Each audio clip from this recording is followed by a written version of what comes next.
কিন্তু ওয়াও মোমোর একদম পাশেই এটা, এই জন্যই ওল্ড দীঘায় থাকি। কাফিয়ে পালালে কেন আগে বলো? এতই বাজে লেগেছে যে আমি মুখ থেকে স্প্রেড করে ফেলে দিই। আজকে ট্রাই করেই দেখা যাক, বলে বাঙালি তো বস। আজকে ডে 3 আর আমরা আবার চলে এসেছি সন্ধ্যেবেলায় সি বিচের ধার দিয়ে এক্সপ্লোর করতে এই জায়গাটা। আমরা না এই জন্যই ওল্ড দীঘায় থাকি। সন্ধ্যেবেলায় এই যে ওল্ড দীঘার যে অ্যাম্বিয়েন্সটা, এটা আমার এত ভালো লাগে। এই অ্যাম্বিয়েন্সটা কিন্তু আমি নিউ দীঘায় হাইলি মিস করি। তাই মানে যখন প্রথমবার নিউ দীঘায় এসেছিলাম ঠিক করে নিয়েছিলাম এবার থেকে যখনই আসবো ওল্ড দীঘাতেই থাকবো, কারণ এই অ্যাম্বিয়েন্সটা আমার দারুণ লাগে। আর এই যে দেখো রবীন্দ্রসঙ্গীত চলছে, মানে একটা দারুণ ব্যাপার। আমার তো ভালো লাগে ওল্ড দীঘা খুবই, স্পেশালি সন্ধেবেলাটা। সন্ধেবেলায় ওল্ড দীঘার এই যে অ্যাম্বিয়েন্সটা, এই যে বিউটিটা, এটা আমার জাস্ট অসাধারণ লাগে। আর ওল্ড দীঘাটা রিয়েলি সন্ধ্যাবেলায় কিন্তু নিউ দীঘার থেকে অনেক বেশি ভালো লাগে দেখতে, সব দিক দিয়ে। ইনফ্যাক্ট যারা নিউ দীঘাতেও এসে থাকে তারা কিন্তু বেশিরভাগই এই ইভিনিং টাইমটা, রাত অবধি তারা কিন্তু ওল্ড দীঘাতেই স্পেন্ড করে। দেখো না কত সুন্দর, কত টিপটপ, নিট অ্যান্ড ক্লিন, সুন্দর ডেকোরেশন, মানে সবার ভালো লাগবে। ইচ অ্যান্ড এভরি এজ গ্রুপের, একদম বাচ্চা থেকে বড় বুড়ো সবার এখানে খুব ভালো লাগে। আর আমি তো মানে ওল্ড দীঘাতে যখন থেকে এসে থেকেছি আমার এত ভালো লেগে গেছে, আমি ওল্ড দীঘা ছাড়া আর নিউ দীঘায় থাকি না। আমরা এখানেই থাকি, ওল্ড দীঘাতেই থাকি। নিউ দীঘায় আমরা ঘুরতে যাই, ভিজিট করতে যাই। হঠাৎ করে প্রচণ্ড কালো মেঘ করেছে, মনে হচ্ছে যে খুব জোর বৃষ্টি আসবে। দেখো একদম কালো কুচকুচে মেঘ।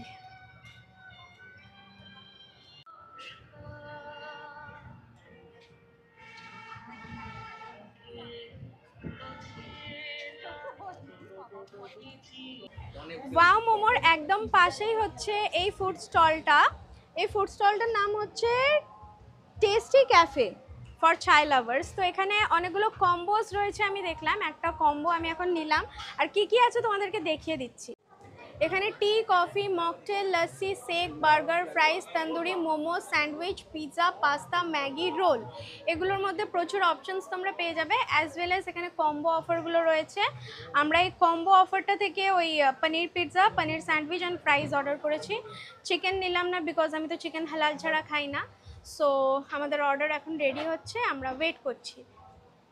আচ্ছা, দাদা আমাকে এক্ষুনি বললো যে দাদাদের হালাল 100% সার্টিফাইড, সেই জন্য আমরা পনিরের প্ল্যানটা চেঞ্জ করে চিকেন পিৎজা, চিকেন মোমো আর বার্গারটা বললে হবে না, তো roll, chicken pizza, chicken momo আর রোল অর্ডার করলাম, ওই 199-এর একটা কম্বো। আপাতত মোমোটা রিসিভ হয়েছে। আর এই যে আমার ক্যামেরা শাই হাজব্যান্ড কিছুতেই ক্যামেরাতে আসে না, তাই খাবারগুলো আমি ওকে জবরদস্তি রিসিভ করতে পাঠাই, একটু হলেও তো ফুটেজে থাকবে।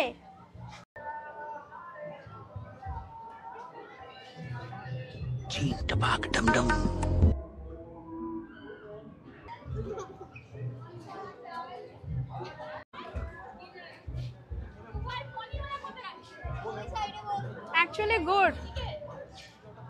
আমরা আজকেও ভেবেছিলাম ওয়াও মোমোতে খাবো, কিন্তু ওয়াও মোমোর একদম পাশেই এটা। তো আমি ভাবলাম দুদিন তো ওয়াও মোমোতে খেয়েছি, আজকে এখানে ট্রাই করে দেখি। আর ভালো হয়েছে এখানে ট্রাই করলাম, কারণ টেস্ট অলমোস্ট ইকুয়াল। ওয়াওতে যে স্টিম মোমোর টেস্টটা থাকে অ্যাকচুয়ালি ইকুয়ালি খেতে। দার্জিলিং মোমোর সেম টেস্ট থাকে ওয়াও মোমোতে, বাট অ্যাফোর্ডেবল রেঞ্জের মধ্যে এটা আরও। মোমোটাও ভালো ছিল, রোলটাও ভালো। পিৎজাটা এখন আমি টেস্ট করিনি, রিজা খেয়েছি। রিজা, পিৎজাটা কেমন? ভালো হয়েছে, ফাটাফাটি। ভ্যালু ফর মানি, এই কম্বোটা কিন্তু তোমরা ট্রাই করতে পারো। আর 100% যেহেতু চিকেন হালাল, আর কি চাই। এটা হলো ওল্ড দীঘার সন্ধ্যেবেলার সেন্টার অফ অ্যাট্রাকশন, বিশ্ব বাংলা গেট। আর দেখো এখানে কত লোক, দেখো আজ কিন্তু মানডে, তাও কিন্তু বাঙালির ভিড় অলওয়েজ দীঘা। মানডে হোক, সানডে হোক, উইকডে হোক, যাই ডে হোক না কেন, দীঘাতে ভিড় অলওয়েজ। আর এটা হচ্ছে বিশ্ব বাংলা, কালার চেঞ্জ হয়। আর এর ভিতরে না ফাউন্টেনও লাগানো আছে। ফাউন্টেন আগে হতো, আজকে বন্ধ আছে কেন কি জানি, বাট তবু এখানের অ্যাম্বিয়েন্সটা জাস্ট ফাটাফাটি। এটা সেলফি পয়েন্ট, সবাই এখানে সেলফি তোলে, রিজাও তুলেছে। আর এখানটা বেশ ভালো লাগে।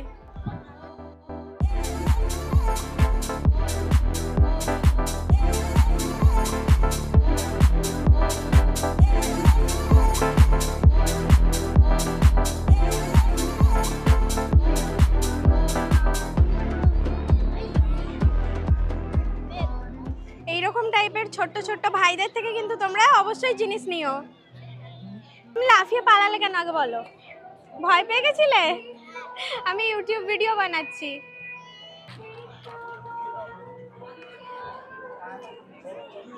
এগুলো হাতে বানানো দিদা? আপনি বানান? দাদার ছেলেরা বানায়, দেখো কত সুন্দর সুন্দর বাড়ির গিফট আইটেম, শো পিসেস। তোমরা চাইলেই এগুলো দীঘা থেকে নিয়ে যেতে পারো। আবার আজকে এসছি अगेन সি ফুড ট্রাই করার জন্য। আর কেন আমি বলছি এলাম, রিয়াজ 3 দিন ধরে খুবই হাইপোথেটিক্যাল বিহেভ করছে। একবার বলছে অক্টোপাস ট্রাই করবে, একবার বলছে করবে না। আসলে আমরা কেউই আগে অক্টোপাস কোনোদিন ট্রাই করিনি, তাই ও ভাবছে করবে না করবে না করবে না করবে না। সো আজকে যেহেতু আমাদের লাস্ট ডে দীঘাতে, আমি ওকে জোর করেই রীতিমতো আনলাম যে চলো আজকে ট্রাই করেই দেখা যাক অক্টোপাসটা। তো ও ট্রাই করবে, আমিও ট্রাই করবো। Let's see. আর তোমাদের সাথে শেয়ার করবো। আর তোমরা কারা কারা অক্টোপাসের আগে খেয়েছো আর তোমাদের কেমন লেগেছে সেটা কমেন্টে জানাবে, আর আমার কেমন লাগবে সেটাও আমি তোমাদের বলবো। কাল খেয়েছিলাম এই দোকানটাতে, ফিশ ভ্যারাইটি ফিশ ফ্রাই ডান হ্যাঁ, এটাতে খেয়েছিলাম। এদের কোয়ালিটি ভালো লেগেছিল, কিন্তু আজকে দোকানটা ক্লোজ, তাই ওটাতে না খেয়ে এই দোকানটাতে ট্রাই করছি আজকে অক্টোপাস। তো দেখি কেমন বানায়। এসো। সো এটা হচ্ছে octopus, let's try for the first time.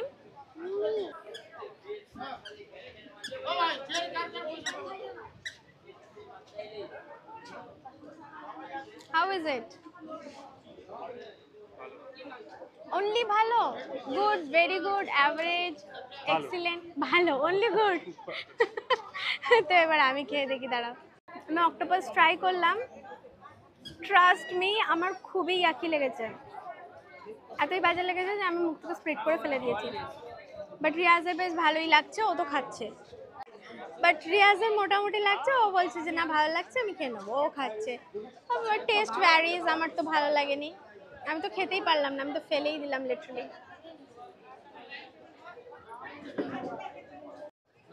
কত দেবো? 50 টাকা। ডিসকাউন্ট করো। এগুলো কত করে? এগুলো খাবে রিয়াজ? নেবো একটা? এটা নেই না, না দাঁড়া আরো কিছু নেবো, দাঁড়া।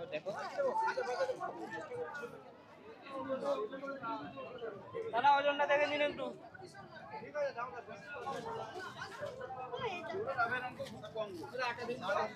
কি দেবো? এটা আর ওটা এক না ভাই? ওই যে গোল গোল যেটা, গোল গোল গোল গোল যেটা? না না আলাদা, দুটোর টেস্ট আলাদা না জিনিস আলাদা? গোলটা 40 টাকা ওটা। ওটা দিন, ওটা বড়টা। হ্যাঁ পরিমাণ সব করে নিতে এক নাকি? হ্যাঁ পরিমাণ সব এক নাকি? এগুলো নিলাম, দেখাও। এগুলো নিলাম বাড়ির জন্য, এগুলো দিয়ে দাও। রিজা, আজ কিন্তু আমাদের লাস্ট ডে দীঘাতে, কাল কিন্তু আমরা বাড়ি ফিরবো। কেন? আমি শুধু হোটেলে থাকবো। তুমি শুধু হোটেলেই থাকবে? হ্যাঁ। বাড়ি ফিরবে না? না, শুধু হোটেলে থাকবো আমি। তুমি তো রেগে যাচ্ছ কেন? ওইটা আমি হোটেলে থাকবো। শুধু হোটেলে থাকবে? হ্যাঁ। কেন? ভালো লাগছে তো। ভালো লাগছে দীঘায় থাকতে? হ্যাঁ। দীঘাতেই থেকে যাবে, বাড়ি ফিরবে না? না।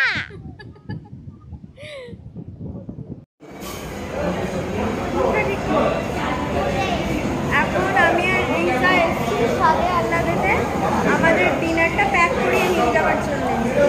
মুখটা ওরকম করছিস কেন? এটা তো কি বদমাইশ হয়েছে, ক্যামেরা দেখলেই কেমন করে। আর পুরো ট্যান হয়ে কি অবস্থা হয়েছে দেখো। ওর পাপার সাথে কতক্ষণ চান করেছি। এনিওয়েজ আমরা এখন ডিনার নিতে এসেছি, আর ডিনার নিয়ে হোটেলে গিয়ে খাবো। আমরা প্রতি বছরই ধরতে গেলে একবার করে দীঘা আসি, কিন্তু দীঘা আমার এতটাই প্রিয় জায়গা যে আমি যত বাড়ি আসি না কেন আমি কিন্তু কোনোদিনই বোর হয়ে যাই না। আমার কিন্তু প্রতি বছর আবার ওই সেম এক্সাইটমেন্টটা থাকে। প্রতি বছর আমার এখানে আসতে খুব খুব খুব ভালো লাগে। আসলে বাঙালি তো বস, অনেক বাঙালির কিন্তু ভ্রমণ অভিজ্ঞতার একদম প্রথম হাতে খড়িটাই স্টার্ট হয় দীঘা ভ্রমণ দিয়ে। তো আমারও তাই হয়েছিল। আর আমি জানি অনেকেই আমার সাথে রিলেট করতে পারছো যে দীঘা আমরা যতবারই আসি দীঘা আমাদের ততই বেশি ভালো লাগে। সো আমার এবারের আজকের ব্লগটা আমি এখানেই এন্ড করছি। তোমাদের যদি এই ব্লগটা ভালো লেগে থাকে চ্যানেলটাকে সাবস্ক্রাইব করে বেল আইকনটা প্রেস করে ভিডিওটাকে লাইক করে দেবে। কোনো যদি কোয়ারিজ থাকে, কিছু যদি জানতে চাও দীঘার ব্যাপারে, হয়তো তোমরা যাবে এরকম কিছু প্ল্যান করছো, আমাকে কমেন্টে বলবে, আমি কিন্তু তোমাদের প্রত্যেকজনের কমেন্টে রিপ্লাই করব।